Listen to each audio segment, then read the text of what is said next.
magre-recommend ako ng mga sombrero sa inyo, eto na yung pinaka-bet na bet ko talaga. Talagang goods na goods talaga 'to. Pangmalakasan 'to mga babes ko. Paano suotin? Napakadali lang. Tingnan niyo kasi mga babes ko, adjustable talaga siya. So kung maliit yung ulo mo, maa-adjust mo siya. Kung malaki man, maa-adjust mo. Eto pa yung nagpa-unique sa sombrero na 'to. Dahil nga very useful 'to ngayong tag-init o kaya 'pag nagta-travel ka o kaya 'pag nasa bukid ka, good na good 'to. Akala ko before, etyos-etyos lang, design-design lang, keme-keme lang, yung pinaka-design niya, pero be hindi pala. Once na nag-check out kayo, engravable talaga siya. Naka-engrave talagang detailed na detailed na detailed yung pagkaka-engrave sa kanya. Kaya nakaka-amaze. Tingnan mo niya mabuti. Lagi kong sinasabi, pag bibili kayo ng apparel, dapat doble o triple. Kung napapansin nyo, ipapakita ko sa malapitan sa inyo para makita nyo mabuti.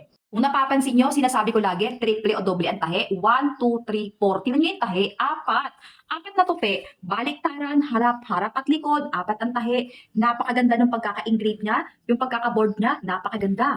Tapos ito yung pinaka-inner niya, hindi pipitsugin. Maniniwala ka ba? Hindi makapal, hindi rin manipis. Solid be, panalo. O, di ba? Tamang kapal, tamang nipis, solid na solid. Ayan o, very comfy pag nasa ulo. Eto yung sombrero na kung wala kang sunblock, takot kang mainitan, eto na dapat yung sombrero mo kasi guys, full coverage talaga siya. As in talagang sakop na sakop yung buong pagmumukha mo, gaano mang kalakihan, talagang makakover niya talaga to the max yan.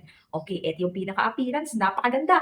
Kung medyo gusto mong medyo unique pa yung style, iganito mo be, para talagang swabing-swabe. Gusto mo na ganitong sombrero? Eto yung link, diyan ka mag-check out para sulit ang mag-check mo.